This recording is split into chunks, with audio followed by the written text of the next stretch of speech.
আসসালামু আলাইকুম। আওয়ার নিউজের পক্ষ থেকে সবাইকে স্বাগতম। এবারের নির্বাচন দেশ রক্ষার নির্বাচন বললেন প্রধান উপদেষ্টা। আগামী জাতীয় নির্বাচন ও গণভোটকে ঐতিহাসিক ও তাৎপর্যপূর্ণ আখ্যা দিয়ে প্রধান উপদেষ্টা প্রফেসর মোহাম্মদ ইউনূস বলেছেন, এবারের নির্বাচন গতানুগতিক কোনো নির্বাচন নয়, এটি দেশ রক্ষার নির্বাচন। তিনি জেলা প্রশাসকদের শতভাগ সততা, নিষ্ঠা ও নিরপেক্ষতার সঙ্গে দায়িত্ব পালনের কঠোর নির্দেশনা দেন। সোমবার প্রধান উপদেষ্টার কার্যালয়ের সদস্য পদায়নকৃত 50 জেলা প্রশাসক সহ দেশের 64 জেলার প্রশাসকদের উদ্দেশ্যে গুরুত্বপূর্ণ দিক নির্দেশনা প্রদান করেন তিনি।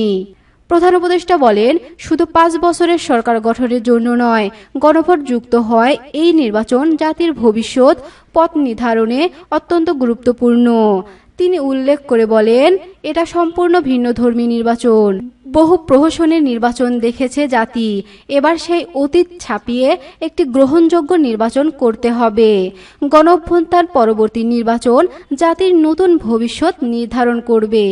প্রফেসর ডক্টর মোহাম্মদ ইউনূস জানান, চলতি নির্বাচন গণঅভ্যুত্থানের ধারাবাহিকতা রক্ষা ও তার পূর্ণতা নিশ্চিত করার নির্বাচন।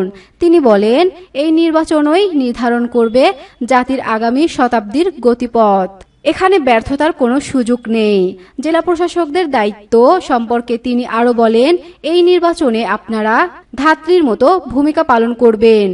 জাতির নবজন্ম নিশ্চিত করাই আপনাদের দায়িত্ব। তরুণ নারী ভোটারদের প্রত্যাশা পূরণ করতে হবে। তিনি উল্লেখ করে বলেন, বিপুল সংখ্যক তরুণ ও নারী ভোটার অধিকার থাকলেও বিগত 15 বছর তা প্রয়োগ করতে পারেনি। তাদের জন্য শান্তিপূর্ণ, নিরাপদ ও উৎসবমুখর পরিবেশ নিশ্চিত করা জেলা প্রশাসকদের মূল দায়িত্ব। আন্তর্জাতিক পর্যবেক্ষকদের আগ্রহ।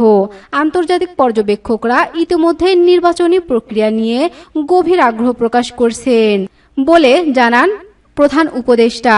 তিনি বলেন, তারা দেখতে চান কিভাবে নির্বাচন পরিচালিত হচ্ছে। তাই নির্বাচনের প্রতিটি ধাপে সর্বোচ্চ স্বচ্ছতা বজায় রাখতে হবে। এই নির্বাচন একটি অভিযান, এই অভিযান জিততেই হবে।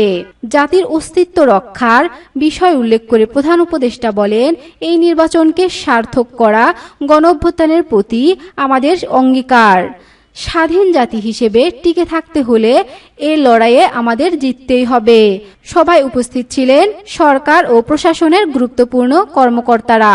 মন্ত্রিপরিষদ বিভাগের সচিবের সঞ্চালনায় এ বৈঠকে উপস্থিত ছিলেন পরিকল্পনা উপদেষ্টা ওয়াহিদ উদ্দিন মাহমুদ, স্বরাষ্ট্র উপদেষ্টা জাহাঙ্গীর আলম চৌধুরী, গণপূর্ত উপদেষ্টা আদিলুর রহমান খান, আইন উপদেষ্টা প্রফেসর আসিফ নজরুল। ধন্যবাদ সবাইকে। নিউজটি যদি ভালো লেগে থাকে তাহলে লাইক, কমেন্ট, শেয়ারের মাধ্যমে অন্যকে দেখার সুযোগ করে দিবেন।